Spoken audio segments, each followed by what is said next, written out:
We are the reporters of Module 16, Cognitive Development of Preschoolers. I am reporter number 1, Shirlene S. Bersano. I'm your reporter number 2, Alfred Macadini. And I'm your reporter number 3, Giselle D. Golosinda.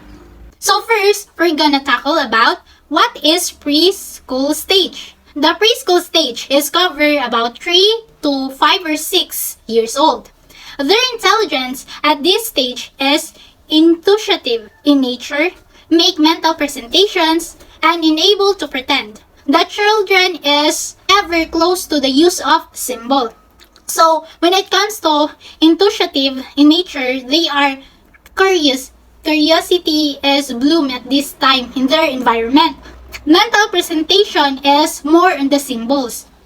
And then, it considered as immature aspect or limitations of pre-operational thoughts according to Piaget. So, pre-operational stage and preschool stage is likely similar. But when it comes to preschool stage, it is limitation limitation of pre-operational stage. So next, we're gonna tackle about sub-stages of preschoolers. The first one is symbolic stage. The children is being able to draw objects that are not present. And like for example, when the children sing to a doll and lay it on her shoulder or his shoulder is a symbolic of pretending it to asleep. So ang doll kuno gi-pretend ni si Jang asleep mo na si Jay symbolic stage. The second is intuitive stage. In this stage, the primitive reasoning and as of latiny of questions. So at this stage, the preschoolers children are leverage of wise question. Like for example, nganong na tao, nganong na earth, nganong na animals. Agan sila pangutana because ag ilang cognitive development at this time is kanang curiosity ag ni bloom. And then more on reasoning sila. Need nila mo progress of mga reasons. Need nila mo come up of the idea. Unja, dramatic increase in language. When it comes to curiosity, ang ilang language is ni bloom po ang hinga time. When it comes to mangutana sila, makakam up sila new idea in the new language. And now let's talk about a quick look of what preschoolers can do. At meron tayong receptive language, the child is able to understand both verbal and non-verbal form of communication. So it says that dapat daw ang 3 to 5 years old na bata ay nakakaintindi na ng mga verbal or non-verbal forms of communication. Example, mga sign. Mga sign na makikita natin sa isang larawan or sa isang picture. Maintindihan nila yon kung ano yon. Kapag makikita nila ang isang apple, masasabi nila na ito ay isang uri ng prutas. So ang pre-math ay the child is able to match identical objects, colors, shapes, and symbols. So, for example, merong drawing na apple. Imamatch nila or i-connect nila yung drawing na apple sa word na apple. Kasi yun ay apple. So, alam nila kung ano ang object na yon. So, may identical objects, colors, shapes, and symbols.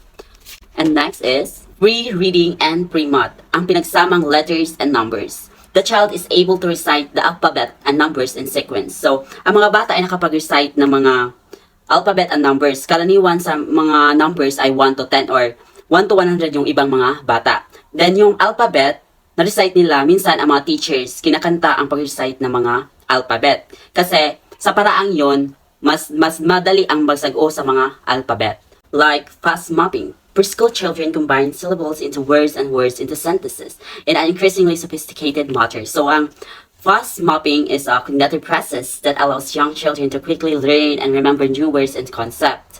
In the concept of preschoolers, fast mapping is an important part of language acquisition as it helps them to understand and communicate effective in their native language. For example, if ang bata nakadungog sa word nga iro, so sila mabalahibo og kanang four-legged animal, so they may be quickly able to understand and remember the meaning of the word. And this process allows preschoolers to learn a large number of words in relatively short amount of time, helping to build a strong foundation for language development. So ang fast mapping process refers to how preschooler children rapidly expand their vocabulary as they grow older and have more experiences interacting with others. And now, let us talk about the brain connections in the preschool years. The child's billion cells have the ability to make almost countless connections that prepare the child for intricate pathways to learn language, acquire logical mathematical skills, interact with people, grow his feelings and emotions, and even express himself in an art. Like, di ba, ang kasagaran mga bata is, or di jud kasagaran, tanan jud mga bata is, kalira bitaw sila maka-learn bitaw, because ang ilang mga brain is kanang fresh pa bitaw, kanang ilang mga cells, mga di pa nga damage, mga yan, ana siya. At age 4, ang brain sa bata is kanang half pa ang na-develop. And sa age 5 to 6, the brain develops for more sophisticated thinking patterns. So, ang ijahang brain dan mas ni-develop si Ja, the way nga kanang nagkataas ang ijahang edad, mas murag nagka-advance po ang development sa ijahang brain. And now, let us proceed to our main topic, the cognitive development. First is the attention and activity level. Then hinga stage, the child is able to sustain attention. So, ang bata dan hinga stage kanang makamauna si Ja maminaw. Like, kung ina si Ja sa ijahang mga magpuyo ra ka. So, ang bata maminaw si Ja nga magpuyo ra si Ja. The second is high-ordered mental abilities. In this stage, a child develops basic concepts pertaining to object constancy and seriation. So, aning nga stage ang bata makamao na sa og arrange bitaw like step by step kana makamao na dyan nga stage. The third domain of cognitive development is higher order mental abilities, cause and effect relationship. So, in this stage, memory ni si Ja talks about memory. And there are two types of memory in this stage. Episodic memory, 2 to 3 years old. Standard number 1, the child is able to recall the people he has met, events, and place he has been to.